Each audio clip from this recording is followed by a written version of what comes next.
On today's episode, we have a couple of solid crime thrillers, starting with The Departed from 2006 and Heat from 1995.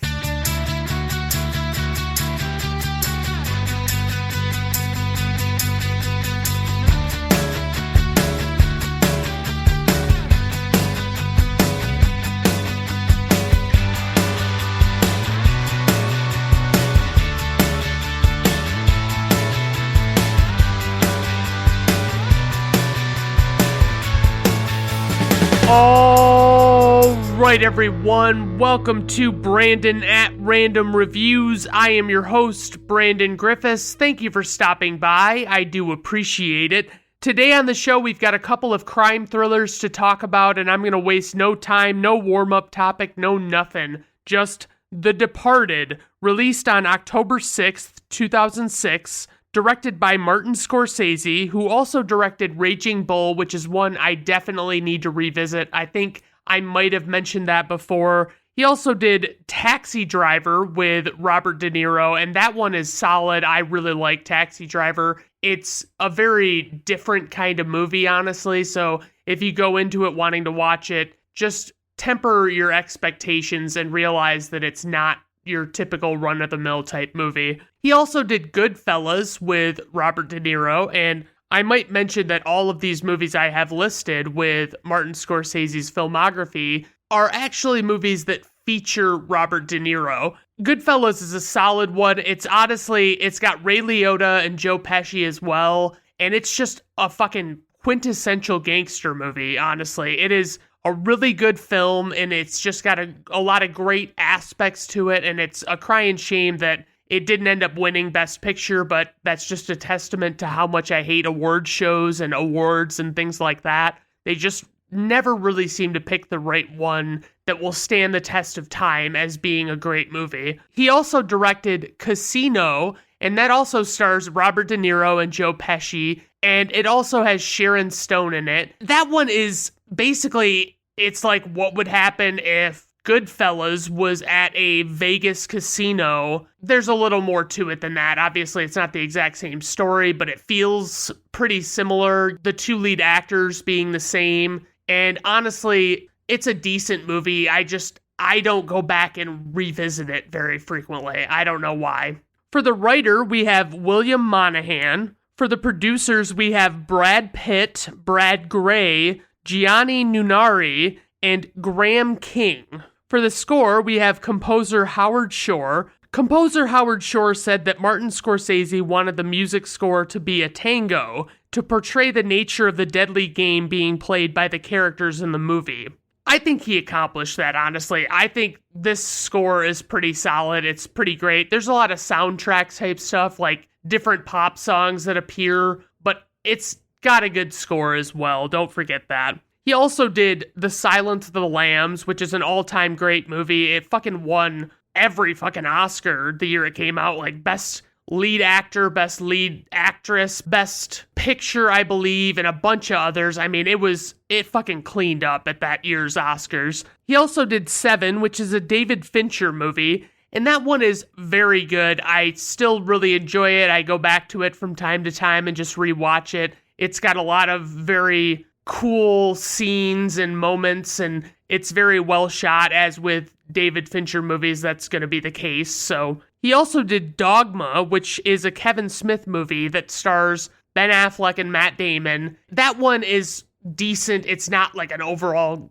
super great movie, but it's definitely got a lot of funny religious satire in it. He also did all of the Lord of the Rings movies and the Hobbit movies, and those are some pretty fucking epic scores, honestly. I mean, I have never really gotten into those movies very much. I own the Lord of the Rings trilogy, but I don't have the Hobbit movies. I found it particularly difficult to get into the Hobbit movies because they took a 300-page book and made it into like three-hour-long movies almost, and I just didn't feel like there was enough source material to make that happen, so they had to add a whole bunch of shit, and it just showed through. It was like, this is not as good as those Lord of the Rings movies, honestly. For the cast, we have Leonardo DiCaprio, who plays Trooper William Billy Costigan Jr. He was in What's Eating Gilbert Grape with Johnny Depp, and he plays Johnny Depp's character Gilbert Grape's mentally handicapped little brother, and he does a fucking spectacular job. It's super fucking believable. It doesn't seem like a guy is acting like that. It almost seems like a real mentally handicapped person is doing the things that are being done on screen. He was also in Titanic, which is arguably his most famous movie, despite my opinion being that it's not very good. It's overlong, and there's a lot about it that it's just kind of like, if you really examine the plot, you're like, yeah, this doesn't really have as much going for it as you'd think it would, with as popular as that movie was. I mean, I remember people telling me in school when that movie was in theaters that they were going and seeing it like several times. And I was like, holy shit, really? But I do love James Cameron. He is fucking solid. He's a great director, and he's made a lot of some of my favorite films, so I can't fault him for anything. He was also in Catch Me If You Can, and that one is previously covered on this podcast.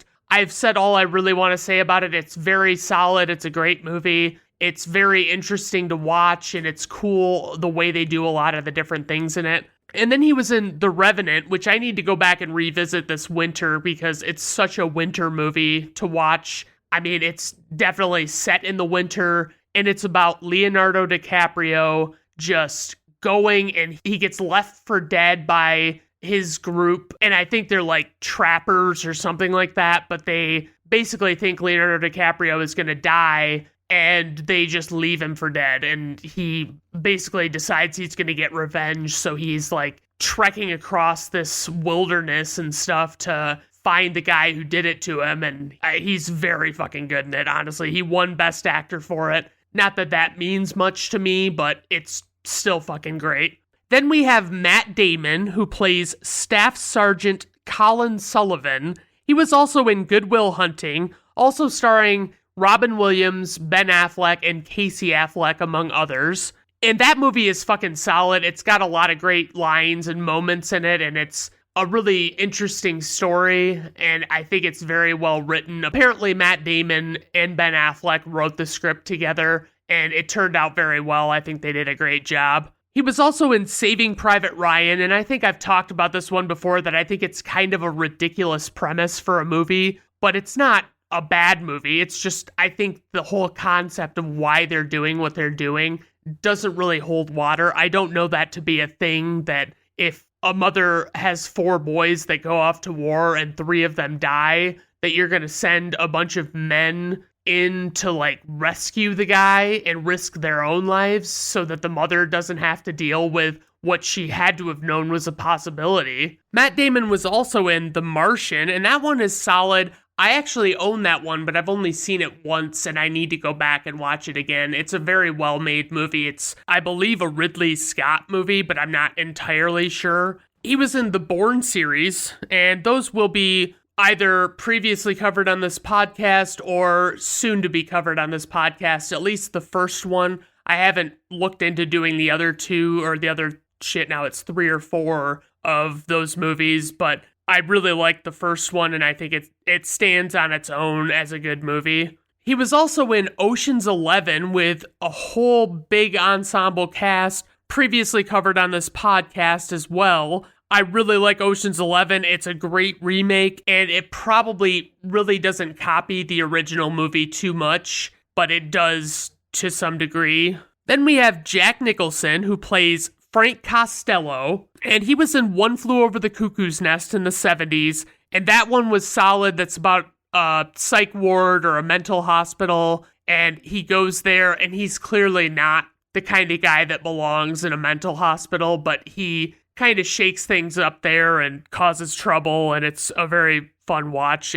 It's got some dark moments, don't get me wrong, but it's overall good. He was in Batman from 1989, and he played the Joker, and I think his performance gets overshadowed by Heath Ledger's, because Heath Ledger's performance was so good in The Dark Knight that people forget that Jack Nicholson pretty much lights up the screen in that movie. He really brings it home and does what he needs to do and acts like he needs to. He was in The Shining, and that one is a Stephen King novel that got made into a movie, and that is one of the ones that Stephen King absolutely hates. He doesn't really like that adaptation of his novel, and it's just, I'm not a big Stanley Kubrick fan, so I can't fault Stephen King. I've never read the book, so I don't really know if it's particularly different. It probably is if Stephen King is saying that he didn't like it. And he was also in A Few Good Men with Tom Cruise and Demi Moore, and that one is solid. It's a great courtroom drama, investigation type, and it's just a lot of great performances in that movie. It's very well done. Then we have Mark Wahlberg, who plays Staff Sergeant Sean Dignam, and he was in Boogie Nights, which is a P.T. Anderson movie with a big ensemble cast, and it's got a lot of up-and-coming stars in it, and it's very fucking good, honestly. Check that one out if you've never seen it. It's strange. P.T. Anderson doesn't do movies like a lot of people do. He doesn't have usually a very strong linear plot going on. It's usually just like you're getting a glimpse into the life of these people. You're just seeing things that happen to them. It doesn't really feel like it's this big connective plot. He was in The Fighter with Christian Bale, and I believe it was Amy Adams, and that one is solid too. I need to go back and revisit it. I say that way too much about these movies, but it's easier to either watch movies I've seen millions of times or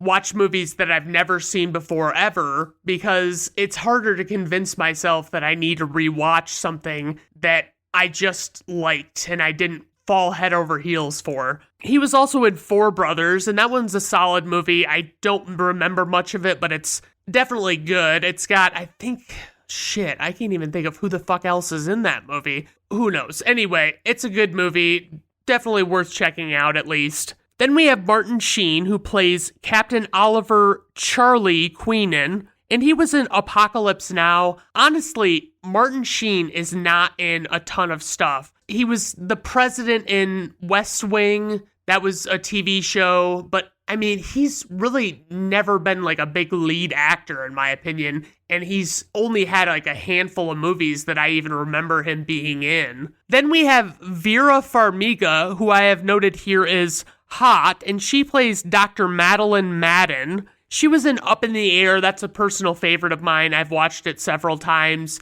I really love all of the actors in that movie, and the story is kind of an original concept, I would say. It's about this guy who I believe companies hire to come in and let people go when they need to fire them, and he does it in a way that's more succinct and doesn't beat around the bush or anything, and he just kind of explains to them what's going on, and they might get pissy, but they ultimately still go along with it, and then it doesn't fall on any of the other people at the company's hands. She was also in The Conjuring, which I remember being a pretty solid horror movie. It was pretty good. It's not one that I've seen since I saw it in theaters. I think I saw it in theaters. I don't remember. It was just a decent horror movie, and it spawned a bunch of sequels and spin-offs and things like that. Then we have Alec Baldwin, who plays Captain George Ellerby. He was in The Hunt for Red October, either previously covered on this podcast or soon to be covered on this podcast. He was in Glengarry Glen Ross, and honestly, Alec Baldwin is the thing that I remember about that movie. I can't remember much else that goes on, but at the very beginning of the movie, he kind of has this speech/rant where he addresses these salesmen and basically tells them what bags of shit they are and how they suck at selling and how they need to have better mentalities and how much more successful he is than they are and things like that. And it's because he has these philosophies, and it's pretty fucking cool. He was also in the TV show 30 Rock as Jack Donaghy, and that show, I fucking love it. Honestly, I know it's not everyone's cup of tea, but it's got a lot of great humor in it, and there's just a joke every other second, it seems like. I mean, there's always something funny being said or done. It's very well written. I really like it. For casting notes, Martin Scorsese really wanted Al Pacino for the role of Costello because he'd never worked with Pacino before, but he turned it down. Jack Nicholson was Scorsese's second choice. Pacino would later go on to appear in Scorsese's The Irishman from 2019. Roughly half the $90 million budget went to the actors' salaries. Originally, this movie was planned with Brad Pitt as Colin Sullivan, which is Matt Damon's part, and Tom Cruise as Billy Costigan, which is Leonardo DiCaprio's part. And I gotta say, if Tom Cruise would have been in that Leo part, I would not have been happy with that. I probably wouldn't even like this movie because Costigan is supposed to be the one that you're like rooting for, I feel like. To have Tom Cruise in it, it automatically makes it not quite like I'm gonna root for that guy at all anymore. Ray Liotta was the original choice for the role of Dignam, but had to reluctantly decline due to other commitments. After completing The Aviator from 2004, Martin Scorsese kept Alec Baldwin in mind for future collaboration and ultimately decided to cast him in the role of Ellerby, which was offered to Mel Gibson first, but Gibson was unable to accept the part because he was starting production on Apocalypto, which came out in 2006 at the time. Leonardo DiCaprio was cast as the lead in The Good Shepherd from 2006, but he dropped out to play Billy Costigan in this movie. Matt Damon then took the role. Robert De Niro turned down the role of Queenan to appear in The Good Shepherd from 2006. Martin Scorsese had originally wanted to cast a better-known actress, either Kate Winslet, Emily Blunt, Hilary Swank, or Jennifer Aniston for the part of Dr. Madeline Madden. I don't really believe that Emily Blunt was a really big household name at that point. I don't think I had ever heard of her until much more recently than this movie. So I don't know that I would argue that he was looking for a household name. I would just say those are the actresses that he considered for the part. I don't buy that he was like, oh, I need a big name. Let's go with 2006 Emily Blunt. For a plot synopsis, this is from IMDb. An undercover cop and a mole in the police attempt to identify each other while infiltrating an Irish gang in South Boston. All right, guys, let's just dive right into the fucking plot of this movie. So the movie starts off by telling us we're in Boston some years ago as a flashback. Jack Nicholson as Frank Costello, which is a great gangster name, by the way, is doing voiceover talking about how things were back in the day. He's talking about how things used to be with the Knights of Columbus in the old days, and we see Costello, and he's collecting what is presumably protection money from a local business owner. And this is still in the past, by the way. It's still, you know that it's not present day. Frank spots a local boy named Colin Sullivan, who actually does look kind of like a young Matt Damon, but more like he would cry even harder if someone said, "It's not your fault," to him repeatedly. He asks if he's Johnny Sullivan's kid and wants to know how he likes living with his grandmother, so I guess we can assume his parents are dead. Costello fixes Sullivan up with a bunch of groceries and a comic book because he's clearly trying to lay the groundwork to have them be friends for later in life. And Costello tells Sullivan to come see him if he ever wants to do some real work. We get some scenes of Costello explaining to young Sullivan his views on different things, like church and some life philosophies. Then Sullivan has grown into Matt Damon and is in the police academy, training to be a Boston police officer. It's to be assumed that Sullivan is allied with the mob while he's a cop based on his interaction with Costello as a kid. We then see Leonardo DiCaprio as Billy Costigan Jr., also training in the academy. The Boston accents might be my favorite thing about this movie, and there's a lot to love in this one. Nicholson doesn't do much of an accent, though, unfortunately. Maybe he can't really do accents. I've never seen him do an accent, so maybe that's not his thing. We get some cool scenes of Colin participating in raids as an officer interspersed with Costigan's training. The stories are pretty consistently told in parallel and show the differences between Costigan and Sullivan's lives. Sullivan goes to see Captain Charlie Queenan, played by Martin Sheen, and Staff Sergeant Sean Dignam, played by Mark Wahlberg. They run the undercover unit, and they just explain to Sullivan that he won't be working with them,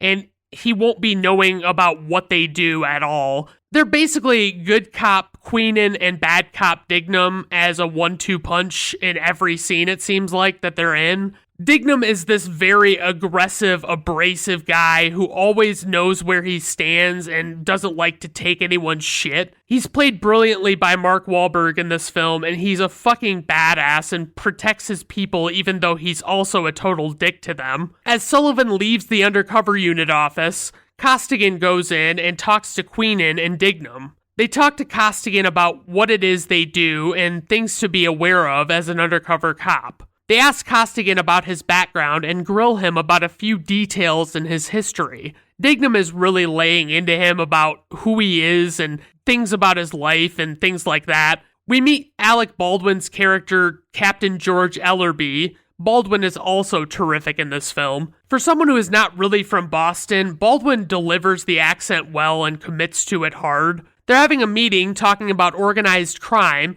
and Sullivan is in the group. All the while, they're still grilling Costigan in the undercover office. Dignam is asking him everything, basically seeing if he can hack it, because it's a rough fucking job. Queenan is playing the sympathetic guy, as I mentioned in this scenario.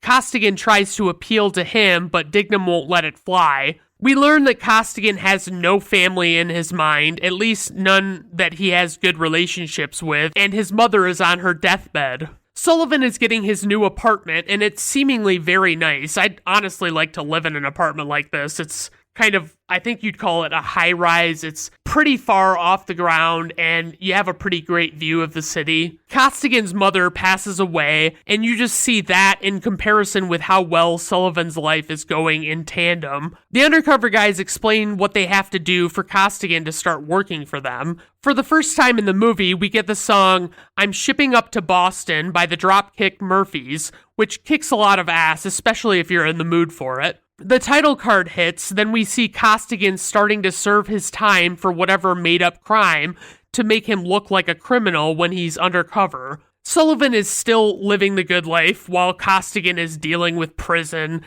and we keep kind of going back and forth between the two of them like we do throughout this movie. I love how Scorsese did this, basically seeing the two stories side by side and all the contrast between them. Costigan gets out of prison and goes to see his aunt, and there's a really jarring cut of the "I'm Shipping Up to Boston" song. It just suddenly stops. It's very fucking unsettling the way they do this in this movie repeatedly, and I'll mention it later when it happens.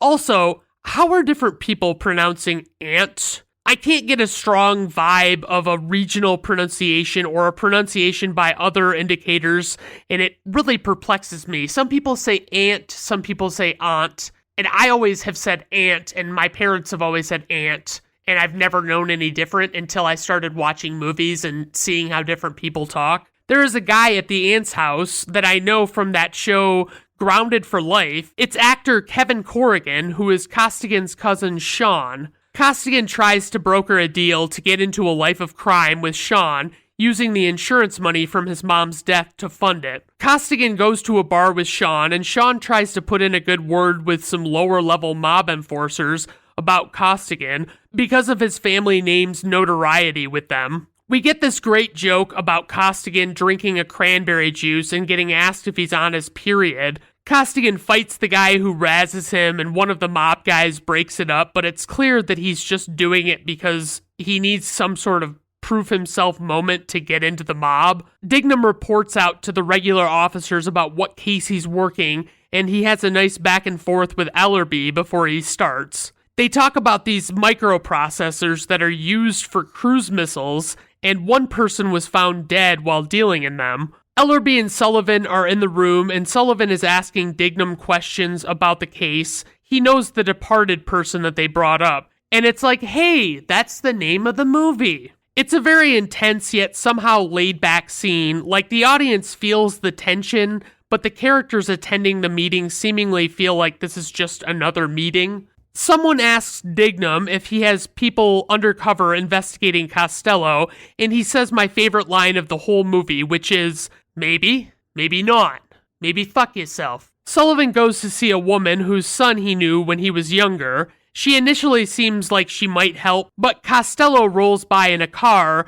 and she tells Sullivan that him and his partner can fuck themselves. It's just kind of letting you know what kind of power and influence Costello has in people's lives, and it's pretty interesting. Sullivan is in the elevator at work with the police psychiatrist Dr. Madden. The psychiatrist is the criminally underrated hottie Vera Farmiga, who can get it any day of the year if you ask me. Sullivan flirts with her and gets her number and does some sweet talking while holding up the elevator. Then these mobsters are hassling this Arab business owner where Costigan is eating. Costigan intervenes and kicks the ever-loving shit out of them to the tune of Nobody But Me by the Human Beings. It might actually be just Human Beings. I don't know if there's actually a the before it. Sullivan is at dinner with Dr. Madden, and they seem to be hitting it off together, and they're kind of having a little back and forth. Costigan is at the hospital for fucking up his hands while fighting. Back at the date, Sullivan is talking with Madden and scoring points left and right,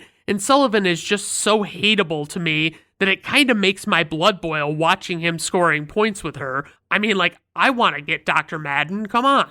We get Costigan sitting at a bar, and Costello sits next to him. They begin chatting, and Costello takes Costigan to a back room. Costello informs Costigan of who it was that he beat up, and that because of him doing that, people want him dead. Costello says that he can stop the hit, but it's also clear that this favor will come at a price. I'm really confused by who Costigan's relative is, that everyone knows.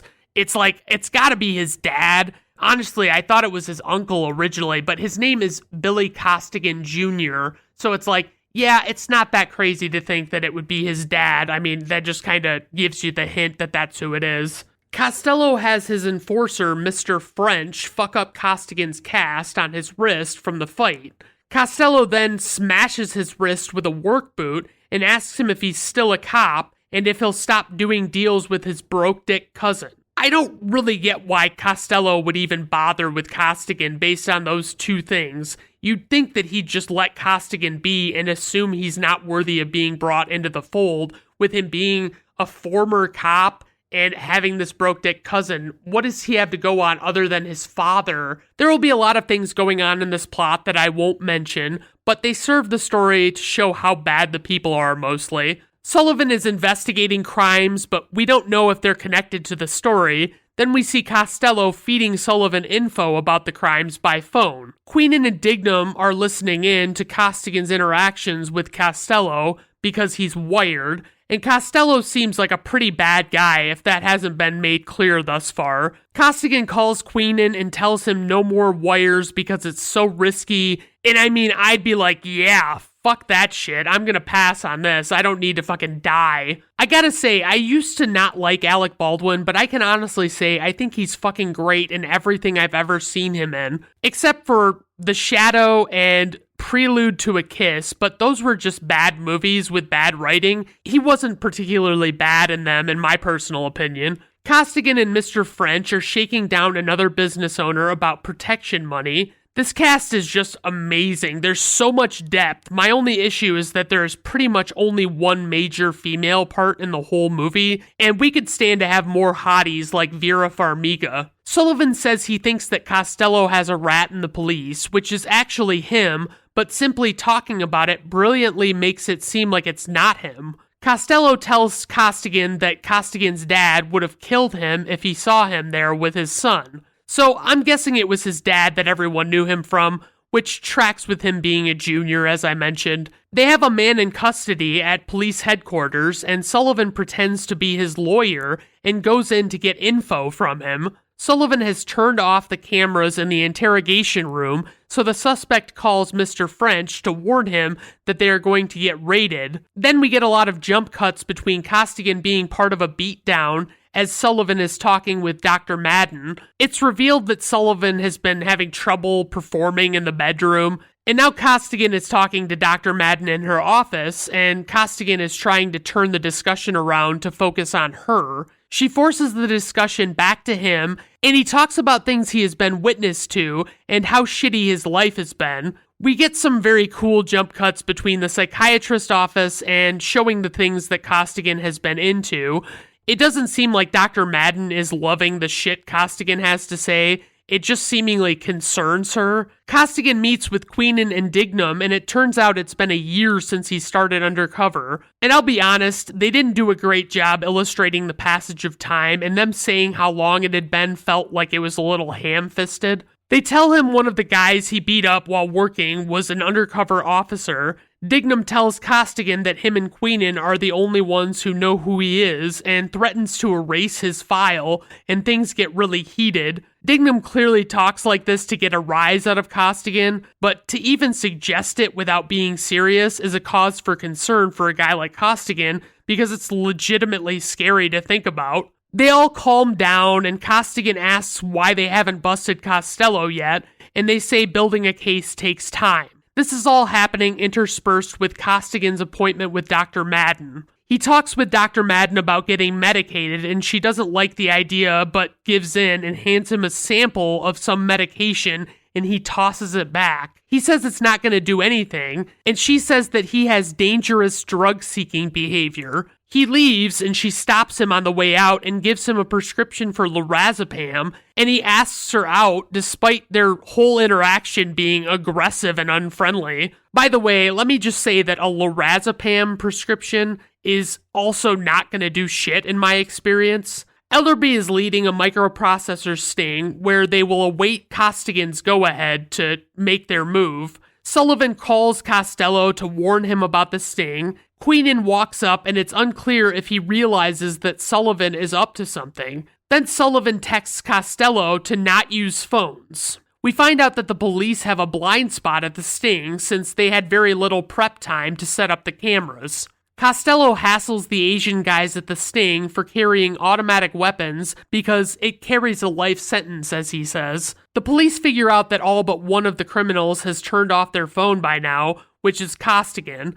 Dignam says to the guy that set up the cameras, "This is unbelievable. Who put the fucking cameras up in this place?" The guy says, "Oh, who the fuck are you?" Dignam says, "I'm the guy who does his job. You must be the other guy." Wahlberg is so fucking great in this, honestly. He should have gotten an Oscar for Best Supporting Actor, but they never give it to the right people, as I mentioned. The deal is going down, and Costigan feeds information to Queenan by text message. The sting is basically not successful, and Baldwin physically attacks the guy responsible for setting up the cameras. Costigan is frustrated at this point and wants Dignam to try and smoke Costello's rat out by only telling information to certain people and seeing who leaks it. Costigan is at lunch with the lovely Dr. Madden, who I don't think is a great shrink, as she seems to be doing a lot of no-nos that are obviously wrong even to someone not in that field. Sullivan is slowly seeming less appealing to Madden, it seems. Costello calls Sullivan and tells him that there's a cop in his crew,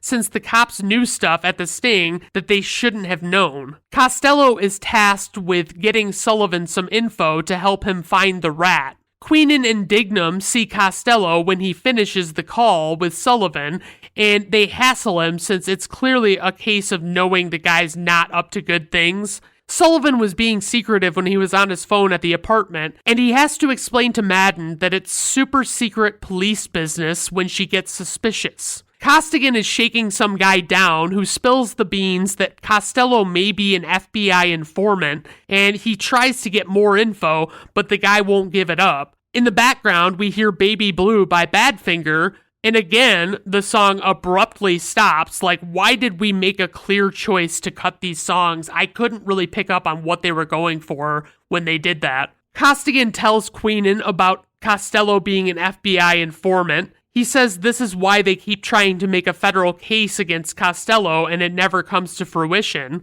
Costigan goes to a hideout and Mr. French tells him Costello wants his personal information. Costigan pulls a little trick with handing off the personal info so as to have it confused with another guy. Costigan leaves and goes to see Madden at her place, and she's getting things ready to move in with Sullivan. Costigan and her talk for a bit, but ultimately they fuck each other because they're two beautiful people, so I'm sure it's hard to resist, even though she shouldn't cheat on Sullivan even if he is a big bag of dicks. During the sex scene, we get an awful cover version of Comfortably Numb, a song that was originally recorded by Pink Floyd.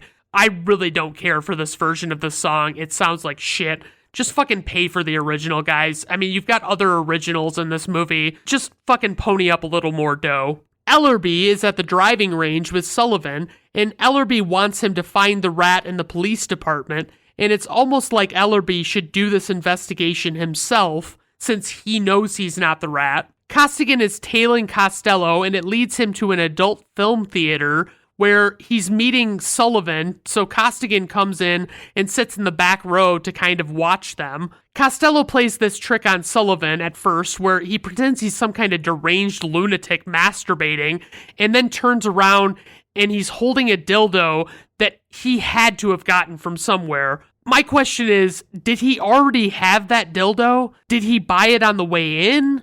Did he really have to bring it in just to play a practical joke? Either way, I admire the forethought and commitment. They talk about getting the rat. Costello gives Sullivan the personal info on the guys from his crew, and those are the ones that Costigan pulled the old switcheroo on. Costigan is watching them while hidden in the back of the theater, and what I'm wondering is, do they even have these theaters anymore? Who would go to them when there is porn available literally everywhere? Sullivan leaves and Costigan goes after him to see who he is, but he can't get a line of sight on him. It's a very tense scene where Costigan pursues Sullivan down dark alleys and he keeps almost catching him, and a couple of times he almost gets a look at his face, but he never ultimately does. Costigan's phone goes off and calls way too much attention to him, and Sullivan all out runs where he was originally just briskly walking. Sullivan accidentally kills some random man thinking it's going to be the man tailing him coming up. He fucking stabs him up pretty good, honestly. Later on, Costello grills Costigan about this rat he thinks he has, and obviously the tension's high. There's about an hour of the movie left now, and things are really starting to get close. You can just feel it.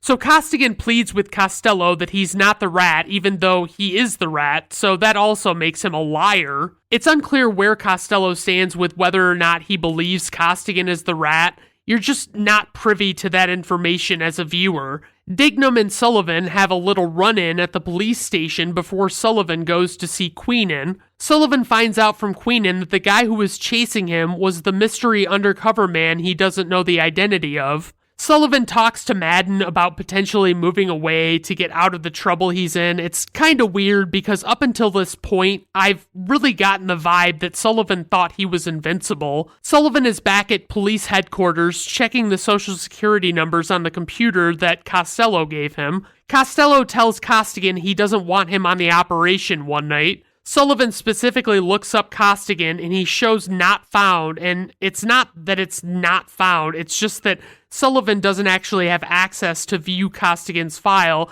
and he would have to be like a Queenan or a Dignam to get in there. So Sullivan has his men follow Queenan, which, my god, don't superior officers like Ellerby have any awareness of this shit going on and put a stop to it? Queenan goes to meet Costigan and a man is tailing him, but Queenan clearly doesn't know that. We get an amazing wide shot on this rooftop where Queenan and Costigan are meeting, and we see the cityscape in the background, and it's pretty fucking cool. Sullivan alerts Costello's men that Queenan and the rat are meeting, and they come to intervene at the building. So I missed this, or at least I didn't pick up on it, but I guess Sullivan is leading the police to believe Queenan is working with a rat. I just feel like Sullivan should not have a high enough pay grade to investigate someone who is clearly his superior. Costigan flees down the fire escape, and Queenan stays to accept his fate. The mob guys throw Queenan out of a high window, killing him. It's a very striking moment and visual as he lands right in front of Costigan as Costigan's walking out,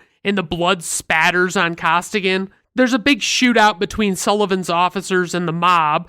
Sullivan shuts off his radio as the officer calls for backup, and man, I sure hope no one else was tuned into that frequency. Dignam and Ellerby question Sullivan about what he was doing there, and ultimately Dignam punches Sullivan. Dignam and Ellerby question Sullivan about what he was doing there, and ultimately Dignam punches Sullivan. Dignam is then suspended for 2 weeks with pay by Ellerby. The man from the mob who was injured reveals to Costigan that he gave Costigan the wrong address when he talked to him, but somehow Costigan still knew where to be because he's the rat. So essentially this dying man knows now that Costigan's the rat. It's not clear why the dying man didn't tell anybody in the crew. I don't know if he was supposed to be an undercover cop too, maybe. It's very unclear. But I'm just going to assume that he was also a rat police officer because it makes more sense. Because he would have said something to Costello or somebody to just let them know that Costigan was a rat in a scenario where he wasn't actually a rat police officer. Costigan crosses paths with Dr. Madden, who has been ducking his calls. We get an amazing moment where Sullivan uses dead Queenan's phone to call Costigan. They just sit in silence when Costigan picks up, and you could just cut the tension with a fucking knife during this call. Costigan hangs up, but calls back. Sullivan talks to him and tries to play the good guy, and tries to get him to come into HQ for his own protection now that Queenan's dead. And I guess I don't understand whose rank is what here, because I would think there would be some kind of process for someone to take over for Queenan. Like, has no one in the undercover unit ever been compromised before? Sullivan looks through Queenan's files and sees a note that Costello is an FBI informant, and he has this big holy shit moment for that. Sullivan calls Costello to tell him he has a tail and that they won't be very subtle from now on, and Costello demands that he call them off. So Sullivan does call them off, ultimately. Sullivan talks with Ellerby and decides to make a play to bust Costello that night. Costello and the guys, including Costigan, go to move these drugs, and the police arrive just in time. There's a huge shootout where a lot of mobsters get killed, and Mr. French accepts his fate and shoots himself. Costello calls Sullivan, and they run into each other in this abandoned building with construction equipment, and Sullivan confronts Costello about being an informant. Costello and Sullivan argue for a minute, and Sullivan ultimately kills Frank when they both draw their guns. Frank dies unceremoniously in a front-end loader bucket. I think those are called buckets. Is that accurate? Sure, we'll go with that. Finally, after they applaud Sullivan for killing Costello, he meets Costigan in person for the first time. Sullivan says he's going to find the rat with the police still. Costigan says he just wants his non-cop life back and to be done with this. Sullivan pretends he has computer problems and leaves the room. Costigan then spots the envelope he gave Frank with his personal info on Sullivan's desk, and that's a big fucking deal since Sullivan has to be the rat and the police working for the mob. Costigan flees from the station before Sullivan gets done looking him up, and that's a pretty tense moment. He goes to see Dr. Madden and gives her evidence of Sullivan being a rat since she's the only one that he can trust, it seems. They honestly do a great job with the makeup. Sullivan still has a bruise from Dignam punching him. Madden reveals to Sullivan she is pregnant, but you know it's probably Costigan's because he did it with her and Sullivan struggled to perform with her. Madden listens to the recording of Costello and Sullivan talking while Sullivan is in the shower. It seems dangerous for her to reveal that she knows about Sullivan directly to him. Like, she starts off listening to the recording with headphones on and deliberately unplugs them so the sound will play in the speakers. Costigan makes a play for getting his identity back from Sullivan. They meet on what appears to be the same rooftop where Costigan and Queenan met before Queenan was killed. Costigan manages to get Sullivan in cuffs and beats the shit out of him before taking him away. The other cop in Sullivan's unit, played by Anthony Anderson, shows up. He initially tries to stop Costigan, but then kinda goes along with it. Costigan and Sullivan get on the elevator and have a little back and forth while they're waiting to get to the bottom floor. When the doors open at their floor, Costigan is promptly shot in the head by another officer in Sullivan's unit. Turns out this officer is another man Costello had on the inside, and he kills Anthony Anderson too. Sullivan promptly kills Costello's other rat officer when he gets a chance, and it feels like Sullivan is home free at this point. Sullivan gives a bullshit statement and recommends Costigan for a posthumous Medal of Merit. Madden is at Costigan's funeral and is emotional over Costigan's death, of course, and she refuses to acknowledge Sullivan when they cross paths. We see Sullivan coming home to his apartment. He walks in the door to see Dignam in shoe covers and gloves, and Dignam almost immediately shoots Sullivan and then leaves. We then see a symbolic rat hanging out on the railing of Sullivan's balcony before rolling credits. The end. Alright, so praise for this movie. The cinematography is fucking spectacular. The performances are stellar, especially Mark Wahlberg. I can't give him enough kudos for this one. The story is so compelling, and it's just so exciting, and I just feel like there's a lot to take in as you watch it, but it also isn't that difficult to follow, honestly. The intensity of the pivotal scenes in this movie really take the cake for me, though. There are a lot of moments that you just won't forget after seeing them. So for criticism, no boobs, not any that count at least. For trivia, we have Vera Farmiga met with a real LAPD psychiatrist to prepare for her role. The psychiatrist read the script and told Farmiga that Dr. Madden did pretty much everything wrong. Martin Scorsese did not realize this was a remake of a Hong Kong movie until after he had agreed to direct it. Martin Scorsese deliberately chose not to watch Infernal Affairs from 2002, which was the original movie that The Departed was based on, until after he'd completed this film. After Jack Nicholson joined the cast, his character was rewritten to give him a bigger part. Leonardo DiCaprio gained 15 pounds of muscle for his role as Billy Costigan Jr. The fuck word and its derivatives are used 238 times in this film. Love me some fuck words. Alright, so on to info and ratings. Runtime, 151 minutes. This movie is rated R by the Motion Picture Association of America. Budget, $90 million. Opening weekend, $26.9 million. Worldwide gross, $29.5 million. IMDb rating, 8.5. Rotten Tomato critic score, 90%. Rotten Tomato audience score, 94%. Personal rating, 5 out of 5 stars. This is definitely my favorite Martin Scorsese movie, and it's definitely an all-time great crime thriller / gangster movie, whatever you want to call it. All right, moving on to Heat, which was released on December 15th, 1995, written, directed, and produced by Michael Mann. He also did Ali, which I really enjoy. It's the Muhammad Ali biopic. He did The Last of the Mohicans with Daniel Day-Lewis, and that one is very good. It's a solid fucking movie. I haven't watched it in a long time, but I really liked it.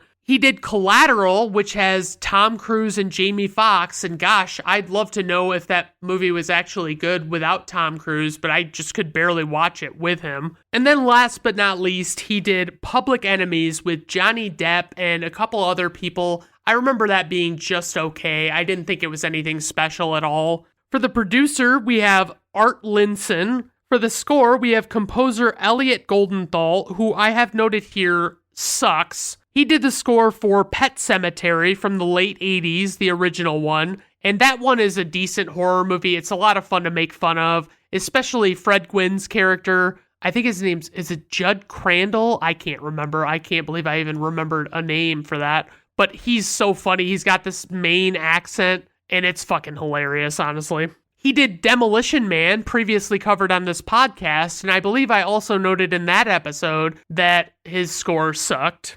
He did Batman Forever and Batman and Robin, which are two not good movies that will be covered on this podcast if they haven't already been. Honestly, I hate his score probably more than anything else in those movies, and there is a lot to hate in those movies. And then he also did A Time to Kill. He's collaborated with Joel Schumacher a lot in his career. For the cast, we have Al Pacino, who plays Lieutenant Vincent Hanna. He was in the Godfather movies, parts 1 through 3. And those movies, I would say the first two are amazing, some of the best movies ever made, honestly. But the third one I could not get into. It was fucking slow as shit, and it was just not good. He was in Dog Day Afternoon, and I remember that being kind of a groundbreaking concept for a movie. It's like, I think these guys are robbing a bank, and they are wanting to do it to fund a sex change operation, but I don't remember for sure. He was in Injustice for All, and that's just one I need to check out, because I think that's the one where he says,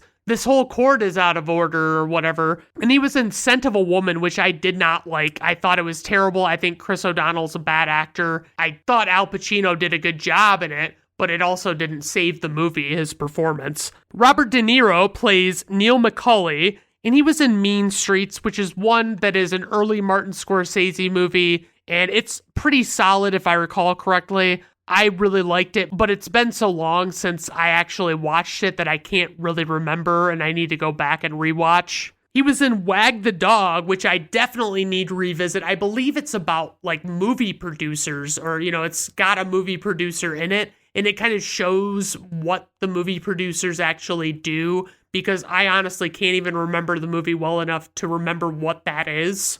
And then he was in Analyze This with Billy Crystal, where he's a mobster or something, and he goes to see Billy Crystal, who is a psychiatrist, and kind of has like these breakthroughs, and there's a lot of funny moments. I need to rewatch that too. Val Kilmer plays Chris Shiherlis. He was in the Top Gun movies, and those were pretty solid, honestly. Nothing to really complain about with them, other than the Tom Cruise of it all. He was in Top Secret, which is a fucking great parody movie. I really like Top Secret. I think it's very good, and I just watched it within the last couple of years for the first time all the way through, and there's so many funny fucking moments throughout it that it floors me. He was in Tombstone, which is the one where he played Doc Holliday, and it had Kurt Russell in it, and I think a couple other people for sure, but I can't remember who specifically. And that one, he puts on a great performance. It's probably some of his best work. I really like Val Kilmer in that. I generally like Val Kilmer as an actor in most things. I mean, he's done some bad movies like anybody else has, but it's just, he's fucking amazing typically. And he also did Batman Forever, which I mentioned is previously covered on this podcast or soon to be covered. I don't know. I'm assuming it's going to be previously covered on this podcast. And that one, I'll let you listen to that episode because it's a full single movie episode where I only talk about Batman Forever, and I talk a lot about it. Then we have Jon Voight, who plays Nate, and he was in Deliverance, and I only remember that movie for having a very, very notable rape scene in the woods with Burt Reynolds and Jon Voight getting almost raped or raped. I don't remember what happens.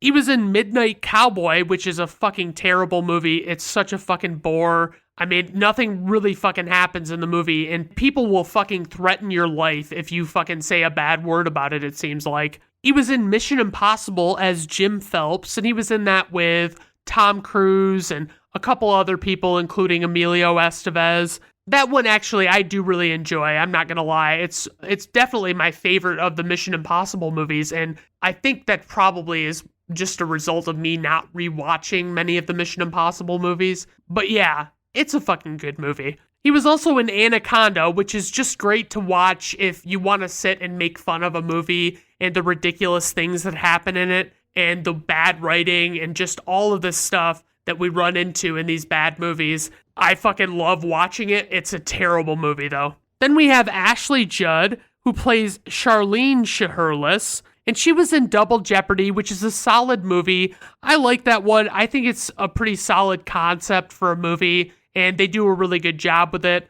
She was also in Kiss the Girls, which is another thriller-type movie that is just very exciting to watch. You never really know what the fuck's gonna happen. And last but not least, we have young Natalie Portman, who plays Lauren Gustafson. She was in Leon the Professional, and that movie was fucking solid. If you haven't seen that movie, just fucking do yourself a favor and watch it sometime. It's fucking great. I really enjoy it. She was in the Star Wars prequels as Padme, and I don't care for the Star Wars prequels at all. My friend Lance still really holds those movies near and dear because they were a part of his childhood. But I think him and I are only like 2 years apart. But I think that gap really is enough that it was like I wasn't quite into Star Wars enough to really be fascinated by those movies. And I was also too old, and it just seemed like they weren't sticking with me like I wanted them to. For casting notes, Al Pacino and Robert De Niro were director Michael Mann's first choices for Hannah and Macaulay. Jon Voight initially turned down the part of Nate, telling Michael Mann that there were several other actors who could perform the part better. Mann told Voight that he wanted him for the role since he'd always wanted to work with Jon Voight. Keanu Reeves was originally signed to play Chris Shiherlis, and Karsten Norgard was also one of Michael Mann's options, but they both lost the part when Val Kilmer was able to squeeze it into his schedule while filming Batman Forever. James Caan has been rumored to have been considered for the role of Nate. Caan lamented to Michael Mann that he did not get to star in Heat on their 1998 DVD commentary for the 1981 film Thief. Don Johnson was briefly considered for the part of Michael Chirito. He was also discussed as a possible backup for both Robert De Niro and Al Pacino if one of them turned down their parts.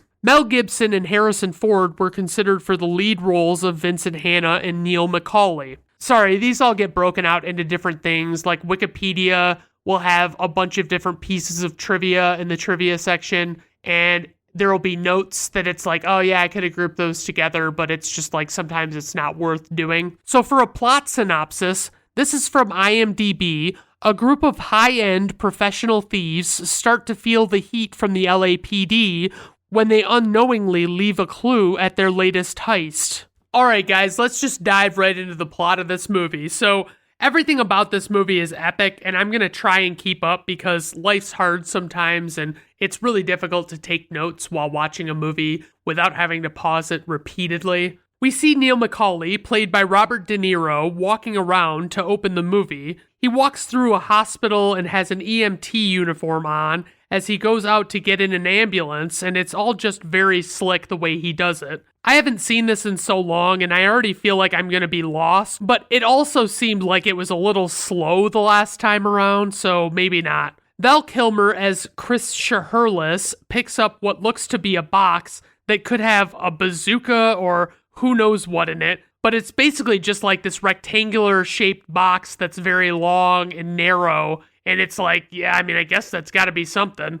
Do we ever find out for sure what it is? I don't remember, honestly. I don't remember seeing it spelled out. I'm assuming he uses it like right away, if anything. Al Pacino as Lieutenant Vincent Hanna is in bed making sweet love to some chick named Justine. We get Natalie Portman as Lauren, who is Vincent's stepdaughter. This would have been right after her breakout role in Leon the Professional. Lauren is freaking out about not being ready for her dad to pick her up. It's been made clear that her dad has demonstrated shitty behavior before and may not show, and she may be heartbroken. She'll definitely be heartbroken.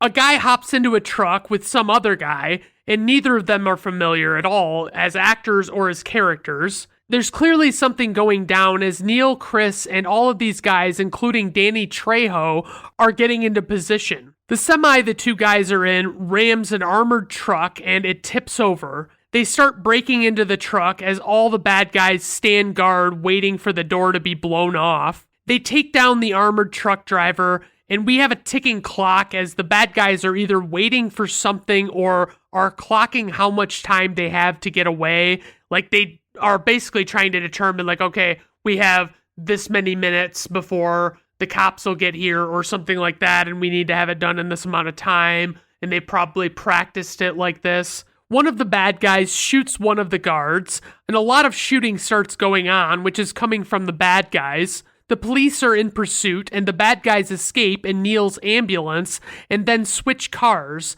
Then, after they leave, the ambulance blows up. Nate, played by John Voight, meets with Neil to go over their criminal business. It's unclear what role Nate plays for the criminals, and I don't know that it ever really gets clear in my mind.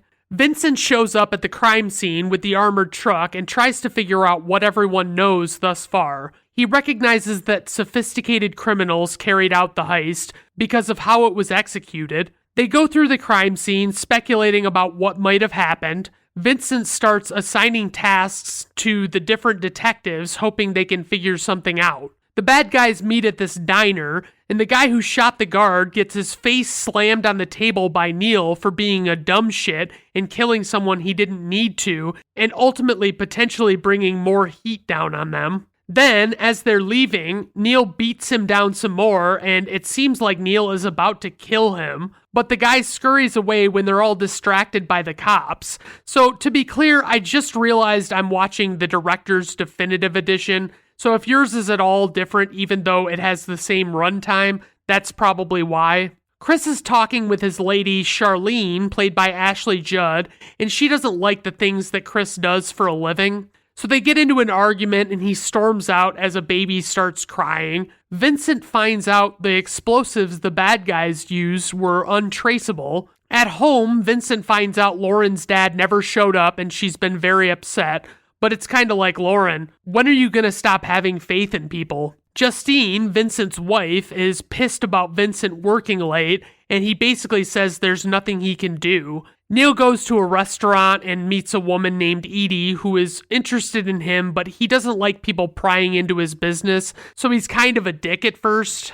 They talk some after he realizes that she's someone he kinda knows, and he can let his guard down a little bit. I've got to say, I do remember this one being a little less intense throughout than a movie like The Departed. But anyway, Neil and Edie are making out on a balcony, and they presumably do it. Vincent goes to a junkyard to see some man named Albert who was supposed to call him back but never did. Albert gives him the runaround but says his brother, this guy named Richard, will meet Vincent that night. Vincent is pissed and insists that Albert also be at the meeting. This dude from an episode of The X-Files, actor Tom Noonan, meets with Neil and explains to him about the next big job. William Fichtner is in this movie, and he plays a businessman that Nate calls. His name is Van Zant. I have no idea how to sum up what's happening, but the pieces are falling into place for another job, I think. Neil goes to see Chris, and Chris is worried that Charlene will leave him.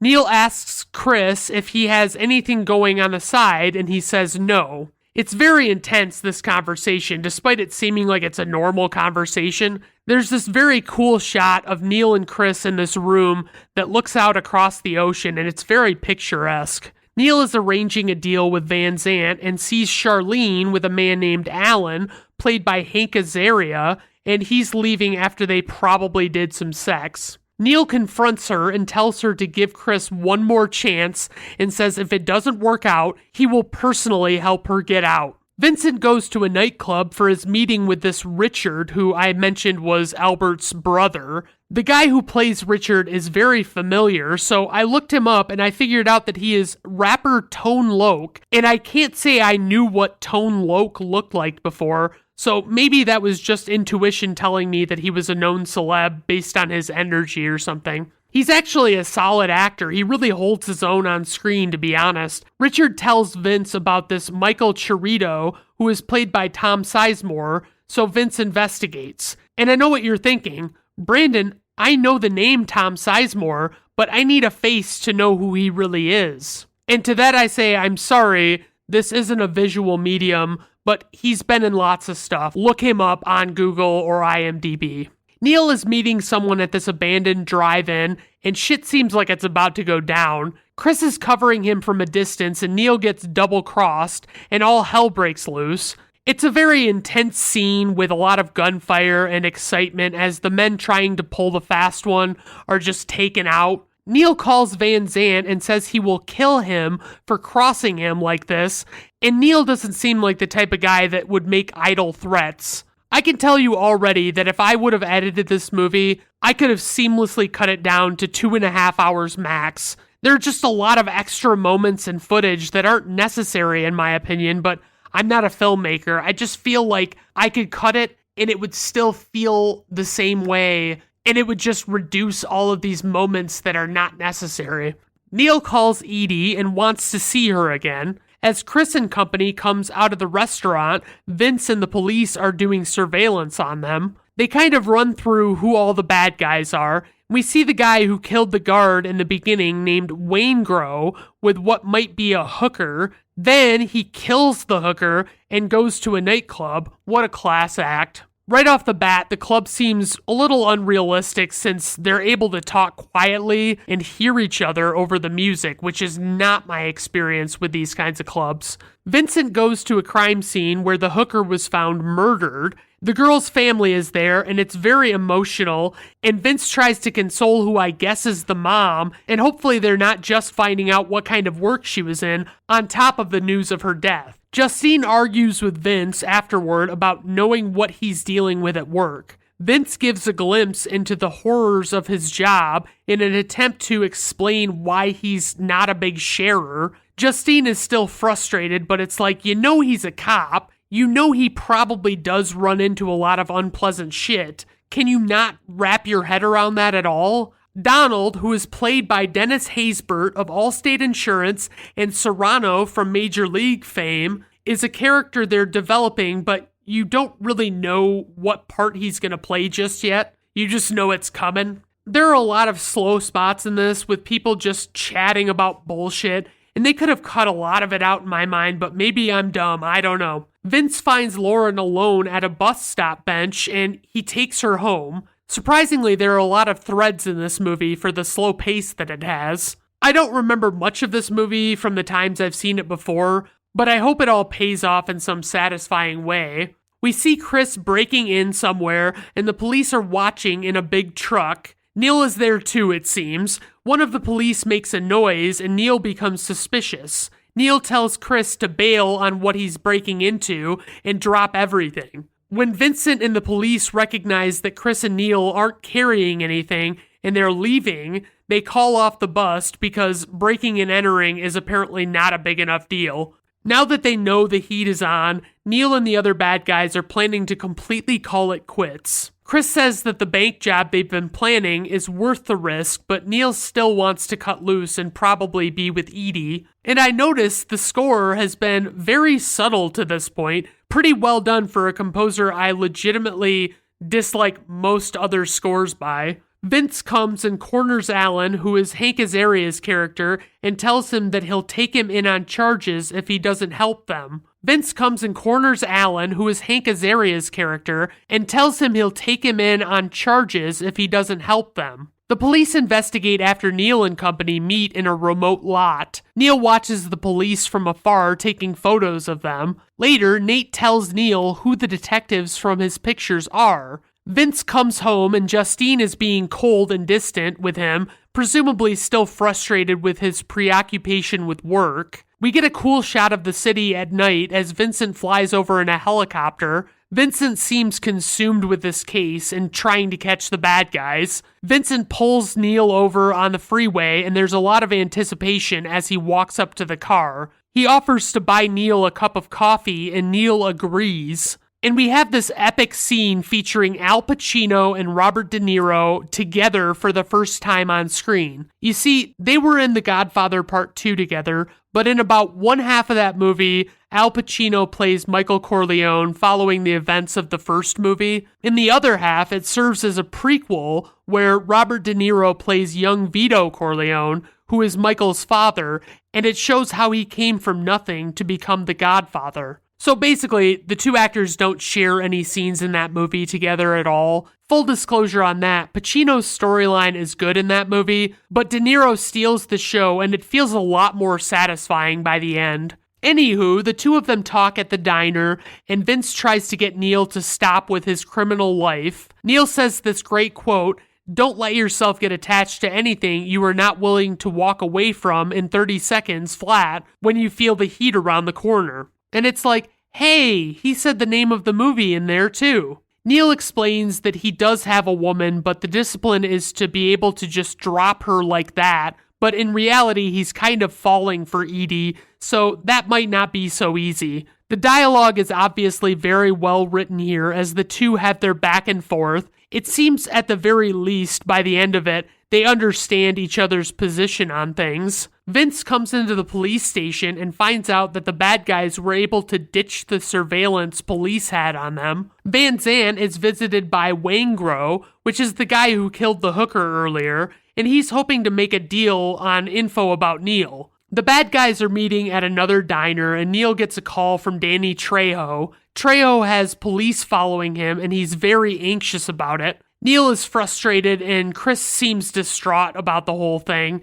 Neil meets with this guy Donald and wants him to help out since Danny Trejo seems like he's fucked and he's backing out of the whole thing. Donald agrees to do the work since he hates his job a lot, and he throws his boss across the kitchen on his way out. With a little over an hour left, they start to carry out this bank job that they've been planning, and you just know that that sequence will have to be epic. Neil is running the show and keeping everyone calm, but not dawdling. The police are en route to the bank, hoping to catch them in the act. Pacino is running the show from a police standpoint. Neil is walking in plain sight, in broad daylight, carrying what appears to be the bank loot on his back, and he gets spotted, and I don't know what he really thought was going to happen realistically. Neil is getting away with Donald as his driver. Donald is killed by the police and the car screeches to a halt. Mind you, it has just been one continuous shootout since Neil originally got in the car. They're firing at each other on the city streets with tons of cars, and it's all pretty sweet. Chris takes a shot to the chest, and Neil goes to tend to him in the chaos. He helps him into a car while shots are still going off. There are a lot of innocent bystanders, as you might expect, and it's not ideal for the police, but they just want to get them so fucking bad that they can taste it. So Neil and Chris make a break for it in a car. Vincent manages to shoot one of the bad guys who was, I think, trying to save a child. Neil takes Chris to a doctor to get the bullet removed. The doctor is Jeremy Piven, and Neil makes Jeremy Piven give him his clean shirt because Neil's is bloodstained. The passage of time in this movie has not really been clear, but it doesn't really matter because all this shit is just going down and it is now, and that's all you need to know. Neil goes to Danny Trejo's house since he realizes that he must have ratted them out. Trejo's wife is dead, and Trejo is dying on the floor himself. Trejo says Waingro, the creep who killed the hooker, did it in conjunction with Van Zant. Neil mercy kills Trejo to spare him an agonizingly long death. Neil leaves and calls Nate to tell him about Waingro and Van Zant, and they make plans to take them down. Neil comes to Van Zant's house and asks where Waingro is, and then kills Van Zant very quickly. Alan and a couple others come to see Charlene, trying to find Chris. They try and convince her to fold on Chris and set him up, which she reluctantly agrees to. Vincent is grasping at straws, trying to find Neil, and he knows all about Waingro. Edie has figured out that Neil robbed the bank, and he wants her to flee with him, but she runs off to get away from him. She's not super pleased with him in finding out what kind of life he leads. Vincent finds Justine with another man, and she seems unfazed by the whole thing. Justine sees nothing wrong and really just seems to hate Vincent a lot. Neil meets with Nate, who gives him the documents he needs to leave the country. Neil pleads with Edie to come with him, and she comes.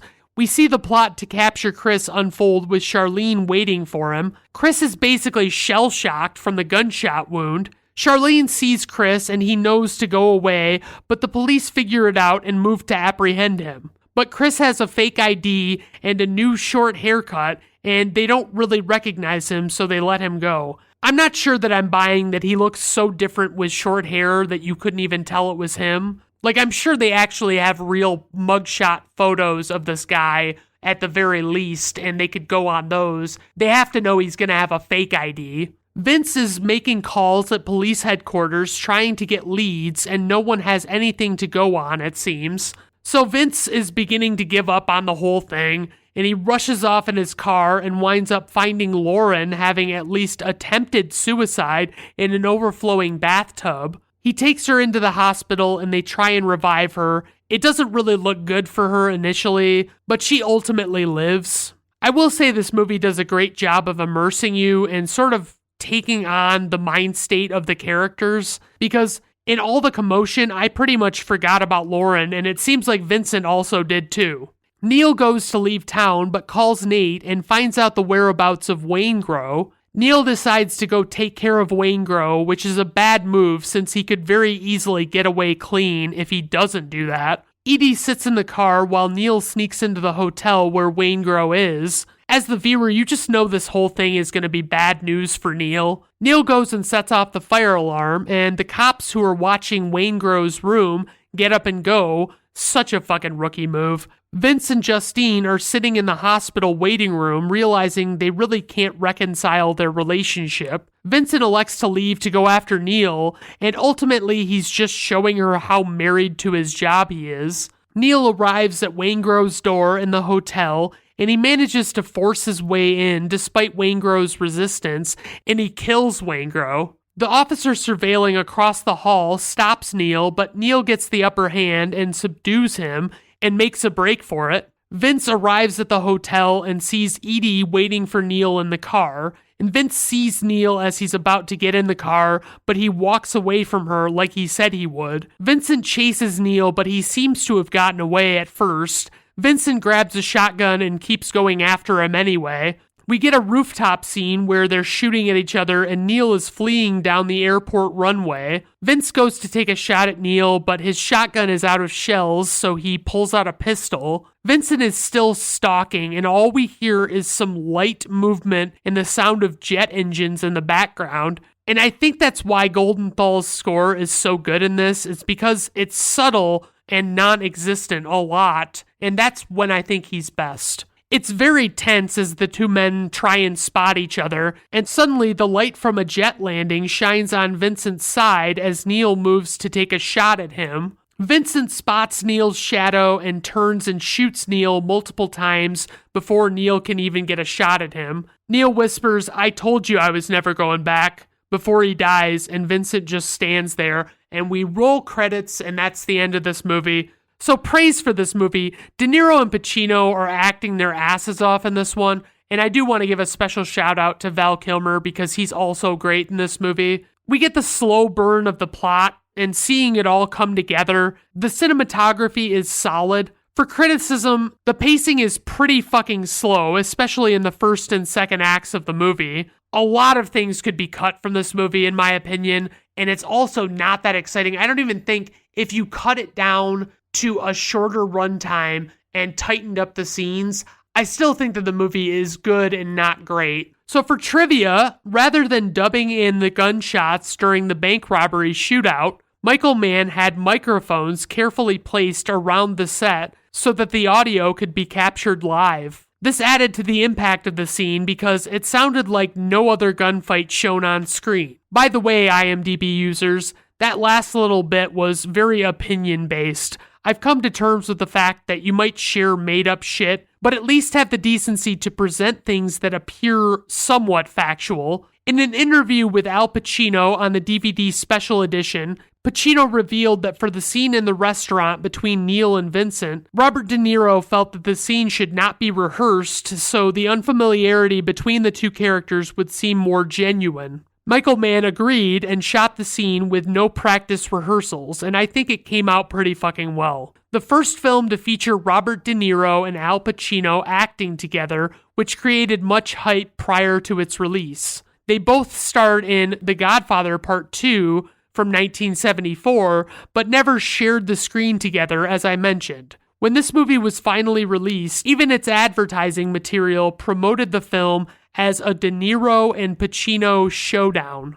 According to Danny Trejo, Val Kilmer, who was still filming Batman Forever at the time, told him on set that he had just refused an offer of $40 million to reprise his Batman role in another film because he did not want to waste his talent wearing a mask. Trejo was very amused by this because Kilmer's role in Heat also required him to wear a mask during the robbery scenes. But seriously, I love you, Danny Trejo, but this is a nonsense comment to make. I get your initial thought to make the comment, but he has his mask on very little in Heat and has a mask on for a majority of Batman Forever. The gun battle scene used 800 to 1,000 rounds per take. I'm assuming that's a lot, but I also don't know how long the average take would have been. Okay, so on to info and ratings. We have a runtime of 170 minutes. This movie is rated R by the Motion Picture Association of America.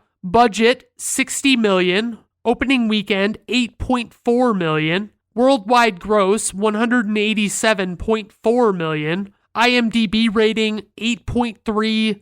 Rotten Tomato critics score, 88%. Rotten Tomato audience score, 94%. Personal rating, 4 out of 5 stars. I just can't quite get it. I realize that there are a lot of great things on screen here, but I just can't get into it like I think a lot of people do. And it's just, to me, it's not exciting enough. It's got a lot of exciting moments, but it's almost 3 hours long, and we realistically need a lot more than we got. Okay, guys, so that's our episode for today. I hope you enjoyed it. I had a good time recording it, and it's been a lot of fun. Obviously, as always, if you have any suggestions or requests or anything like that, I might be posting a thread or something because I feel like people don't want to reach out to me. They want to just be able to comment on a post on social media and not have to like specifically message me or something. So that's fine. I can do that. All right, everyone. Well, I hope you have a good rest of your day. Bye now.